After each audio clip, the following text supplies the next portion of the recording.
수급권 여부 판정 기준이 있습니다. 우리 시험에 이제 출제가 된 거예요.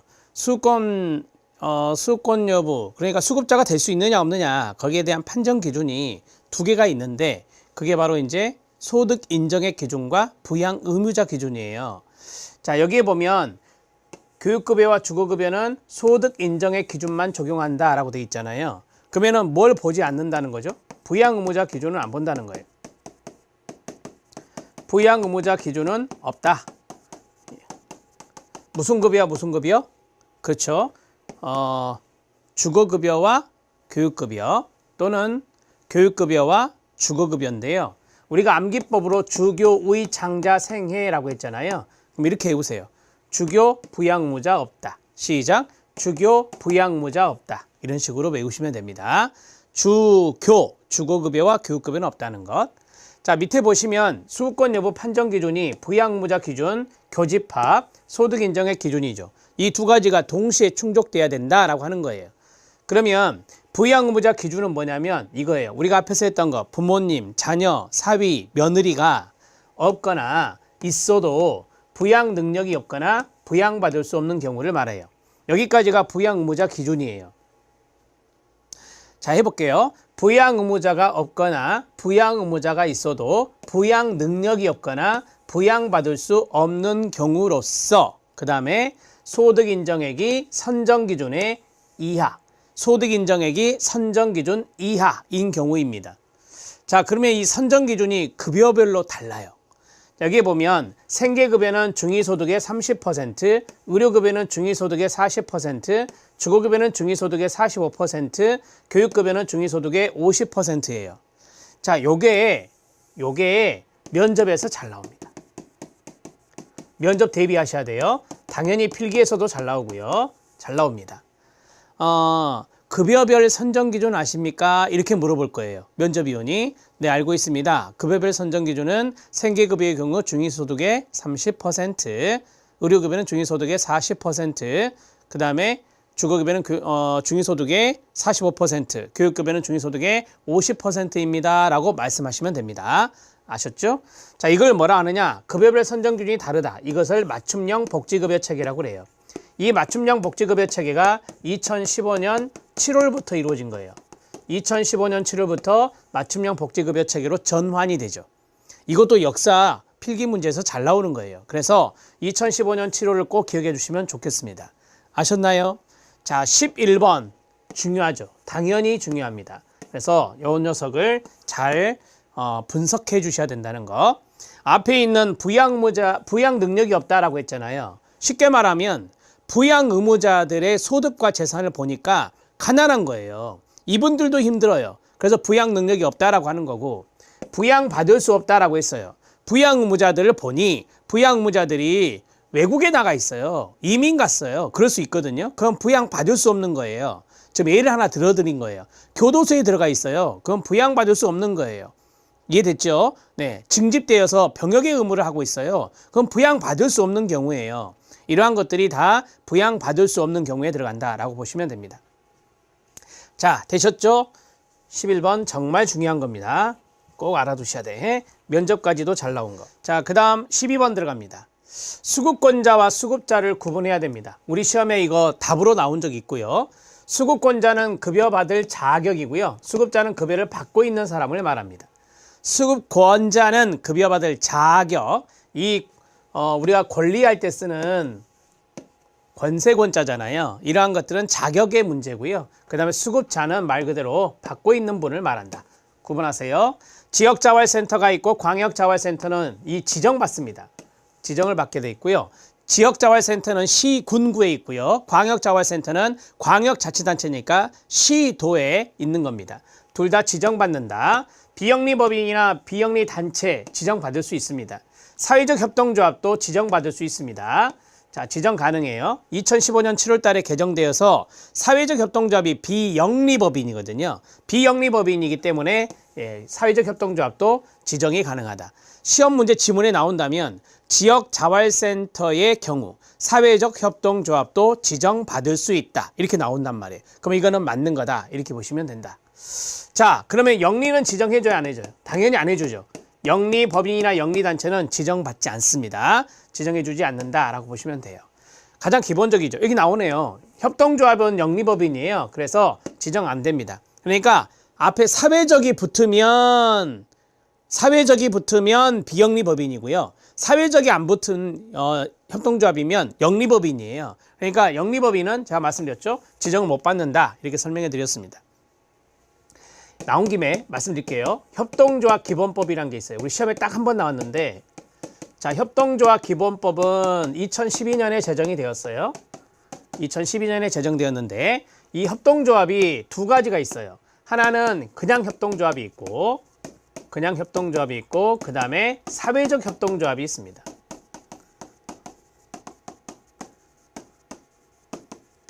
이렇게. 자, 말씀드린 대로 이게 영리법인이에요. 영리법인이고 그 다음에 여기가 비영리법인입니다. 이렇게 돼요. 자, 여기 시험에 나온 게 지금 말씀드리는 거 이제 여기가 조합이잖아요. 그러니까 조합원이 있어야 돼요. 조합원은 5인 이상이에요. 5인 이상의 조합원을 두어야 돼요. 자, 똑같아요. 여기도 5인 이상의 조합원을 두어야 돼요. 이거는 같은 건데 설립을 할 때, 법인 설립을 할 때 어떻게 하느냐, 이제 그게 중요한 거예요. 첫 번째, 여기 협동조합은 시도지사에게 신고해요. 시도지사에게 신고한다. 아, 신고구나. 자, 여기는 기획재정부 장관에게 인가받아요. 기획재정부 장관에게 인가를 받아요. 인가예요. 요거 두 가지. 우리 시험에 이렇게 나왔죠. 협동조합 사회적 협동조합은 시도지사에게 신고하고 설립한다. 이렇게 나왔어요. 그럼 이거 틀린 거죠. 사회적 협동조합은 기획재정부 장관에게 인가를 받는 것이니까 이렇게 알아두셔야 돼. 요것도 시험에 나온 거니까 정리해드렸습니다. 자, 자활기업이 나왔네요. 자활기업 설립 운영은 수급자, 차상이자 참여. 앞에서 말씀드렸죠. 차상이자가 참여할 수 있다고 정리해드렸습니다. 자, 자활급여가 있어요. 차상이자가 받을 수 있는 급여라 이렇게 말씀드렸잖아요. 자활근로 4가지 유형의 자활기업형이라는 것은 없어요. 그럼 4가지 유형이 뭐죠? 꼭 지역사회복지에서 나왔던 그런 내용들. 시작! 시장진입형, 창업형입니다. 사회서비스형, 그 다음 인턴 도우미형은 취업을 유도하는 겁니다. 근로유지형은 취로형, 공공근로 이런 것들이 여기에 들어가는데요. 자, 이 3가지, 하나, 둘, 3가지를 업그레이드형이라고 하고요. 그 다음에 여기 근로유지형을 취로형이라고 말해요. 이건 참고만 해도 돼요. 자활근로 4가지 유형의 자활기업형이 없다. 이게 이제 시험에서 중요한 것이 될 수 있어요. 자활기업형은 없구나. 자활근로에서 4가지는 요 녀석이구나. 시장진입형, 사회서비스형, 인턴 도우미형, 근로유지형이 있다. 이렇게 정리를 하십시오. 자, 정신건강복지법 들어가기 전에 한 가지 정리하고 11번부터 다시 해드릴게요. 자, 보세요.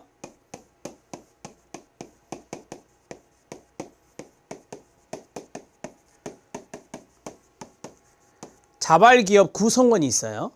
자활기업이에요. 자활기업 구성원 2인 이상이어야 돼요.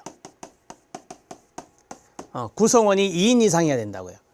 자, 그러면 이 자활기업의 구성원을 우리가 2인 이상을 구성할 때 다 차상이자로 할 것이냐 아니면 다 기초수급자로 할 것이냐, 이제 기준이 있어요. 그 기준을 말씀드리려고 하는데요. 기초수급자의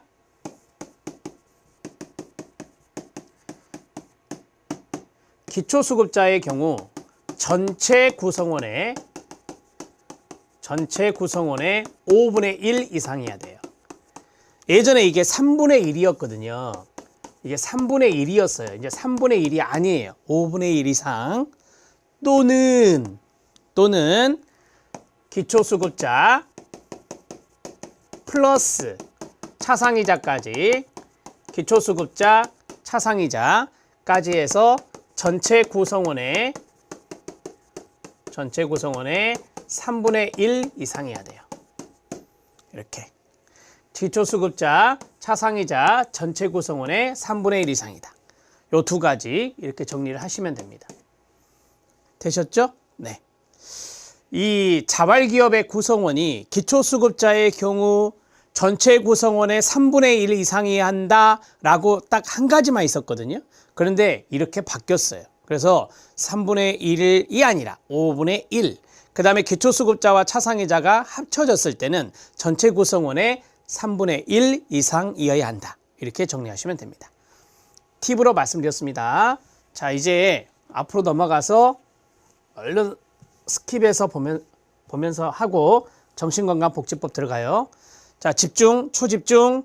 국민기초생활보장의 수급권 여부 판정 기준은 두 가지다. 첫 번째가 부양무자 기준이고 두 번째가 소득인정의 기준인데 이 두 가지를 동시 충족해야 된다. 단, 교주, 주교는 부양무자가 없어요. 교육급여, 주거급여는 바로 부양무자가 없고 소득인정의 기준만 본다는 거. 그래서 대상자가 많죠. 부양무자 기준은 부양무자가 없거나 부양무자가 있어도 부양 능력이 없거나 부양받을 수 없는 사람으로서 소득인정액이 각각의 선정 기준이 있는데 그 선정 기준 이하여야 된다라고 하는 거죠. 그 선정 기준을 말하면 생계급여는 30%, 의료급여는 40%, 주거급여는 45%, 교육급여는 50%. 그래서 30, 40, 45, 50 이렇게 생의, 주교 이런 식으로 외우시면 돼요. 물론 중위소득이 기준입니다. 소득인정액이 이 선정기준 이하여야 한다는 거 기억하십시오. 자, 그 다음에 여기 말씀드렸던 이게 맞춤형 급여별, 맞춤형 복지급여 체계인데 맞춤형 복지급여 체계는 언제다? 2015년 7월부터 했다. 자, 수급권자는 급여받을 자격이 있는 사람, 수급자는 급여를 받는 사람이고 지역자활센터나 광역자활센터는 지정을 받는다. 비영리법인과 비영리단체가 지정받을 수 있는데 사회적협동조합도 지정을 받는다. 사회적협동조합은 기획재정부 장관에게 인가를 받고 설립하고 영리법인인 협동조합은 시, 도지사에게 신고한다. 이렇게 되어 있습니다. 그 다음에 자활기업 설립 운영, 이 자활기업에 대해서는 수급자와 기초수급자를 말합니다. 차상위자가 참여하는데 앞에서 말씀드린 대로 3분의 1과 5분의 1 그 분수 잘 기억해 주시면 됩니다. 그 다음에 자활근로 유형이 4가지가 있다. 시장진입형, 사회서비스형, 인턴 도우미형, 근로유지형이 있는데 여기에서 자활기업형이라는 것은 없다. 이렇게 정리하시면 됩니다. 자, 정신건강복지법 들어갑니다. 정신건강복지법도 만만치 않게 나오니까 별표 3개 정도 치시고 자, 기본 이념이 있어요. 기본 이념에서 아닌 것이라고 했잖아요. 기본 이념이 상당히 많은데 거기에서 최소한의 치료하면 틀려요. 최소한의 치료가 아니라 최적의 치료로 돼 있어요. 최적의 치료. 최적의 치료를 보장받는 거고요. 그 다음에 시설 중심의 치료가 우선이다. 당연히 아니겠죠. 지역사회 중심의 치료가 우선이다. 이렇게 돼 있어요. 이렇게 해야 맞습니다. 그 다음에 보호 의무자에 의한 입원이 권장돼야 된다. 이것도 틀리다. 자신의 의지에 의한 입원이에요. 자의 입원이 권장되는 겁니다. 자신의 의지에 의한 입원이 권장돼야 된다. 이게 맞는 거예요. 그 다음에 뒤에 교육이 붙었어요. 그러면 모든 정신질환자가 아니라 미성년자인 정신질환자라고 해야 맞아요. 알았죠? 밑줄 친 부분이 틀리게 나오는 부분이에요. 최적의 치료라 해야 되는데 최소한의 치료라 하면 틀리고 지역사회 중심의 치료가 우선인데 시설 중심의 치료라 하면 틀리고 그 다음에 자신의 의지에 의한 입원이 권장인데 보호무자에 의한 입원이 나오면 틀리고 그 다음에 뒤에 교육이 나왔어요. 지문에 교육이 있거든요. 특별히 교육, 보호 이런 게 있어요. 일단은 미성년자가 앞에 들어가야 되는데 모든 정신질환자라면 틀리다. 자, 됐죠? 여기 4가지 중에서 틀린 게 나올 거예요. 입원의 종류입니다. 5가지인데요. 읽으세요. 시작. 자의 입원. 이거죠. 자의 입원이요. 자의 입원이 바로 이거예요. 그 다음에 시작. 보호무자에 의한 입원, 동의 입원, 시장구수구청장에 의한 입원, 임급 입원. 이렇게 5가지예요. 근데 우리 이거 외울 필요 없어요. 이것만 알면 돼요. 시작. 시, 도지사에 의한 입원하면 없음, 틀림. 그 다음에 전문가에 의한 입원하면 틀림. 이 2가지가 이제까지 우리 공무원 시험에 나왔던 거. 그래서 시도지사에 의한 입원하면 X, 전문가에 의한 입원하면 X. 이렇게 정리를 해주시기 바랍니다. 자, 그 다음에 3번째는 정신건강 전문요원인데요. 이거 진짜 잘 나오죠. 이게 아마 정신건강복지법에서 가장 많이 나올 거예요. 여러분, 정신건강복지법은 약칭입니다. 정신건강 증진 및 정신질환자 복지서비스 지원에 관한 법률이에요. 2016년에 제정된 건데 쉽게 말하면 예전에 1995년에 정신보건법이 있었어요. 정신보건이라는 용어는 일제시대 때 썼던 단어예요. 그래서 우리가 야 이제 그 단어 버리자. 그 단어 버리고 정신건강이란 말로 바꾸자. 그게 이제 순화된 용어이기도 하고, 그래서 정신건강이란 말을 넣으면서 전면 개정된 거예요. 그래서 정신건강 증진 및 정신질환자 복지 서비스 지원에 관한 법률로 바뀌었다. 이걸 약칭 정신건강복지법이라고 해요. 자, 됐죠? 자, 여기 보면 1급과 2급이 있다라고 했어요. 상급 없어요. 쉽게 말하면 정신건강사회복지사는 1급과 2급이 있는 거예요. 정신건강 간호사도 1급과 2급이 있는 거예요. 정신건강 임상심리사도 1급과 2급이 있는 거예요.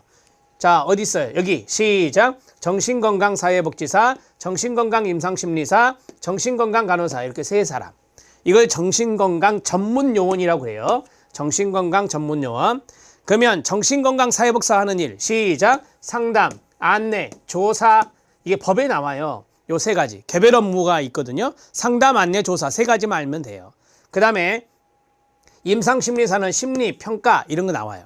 그 다음에 간호사는 간호, 관리활동 이게 나와요. 근데 임상심리사하고 간호사를 우리 영역이 아니잖아요. 우리 영역에 있는 것만 알면 돼요. 상담하고 안내하고 조사한다. 요 세 가지 단어만 야무지게 아시면 돼요. 자, 그러면 정신건강 전문요원에 해당되지 않는 사람이 누구냐? 그렇게 이제 나와요. 그러면 시작. 정신건강요양보호사, 그 다음 정신건강의사. 요 두 가지가 우리 시험에 나왔던 거예요. 자, 그 다음에 시작. 정신건강작업치료사. 정신건강작업치료사는 지금 법에 보면 나와 있어요. 근데 이 녀석이 2022년에 시행이에요. 이 녀석은 2022년 시행이에요. 그래서 2022년 시행이기 때문에 작업치료사는 아직 아니에요. 현행법이 아니기 때문에 X라고 해야 됩니다. 법조문 찾아봤는데 정신건강 작업치료사가 있어요. 네, 개정되었으니까 있어요. 하지만 이 녀석은 2022년 4월로 기억하는데 4월 달에 시행해요. 그러니까 현행법상 아닌 거예요. 알았죠? 자, 세 가지 시작. 정신건강요양보호사, 정신건강의사, 정신건강작업치료사 세 가지는 X 이렇게 정리를 하면 돼요. 자, 기본 이념에 대해서 설명했고, 이번에 종류에서 시도지사에 의한 입원 없고 전문가에 의한 입원 없다. 그 다음에 정신건강 전문요원은 상급이 없다. 그리고 정신건강요양보호사 없고 정신건강의사 없고 정신건강작업치료사는 개정이 되었지만 현행법이 아니어서 틀린다. 이렇게 보시면 돼요.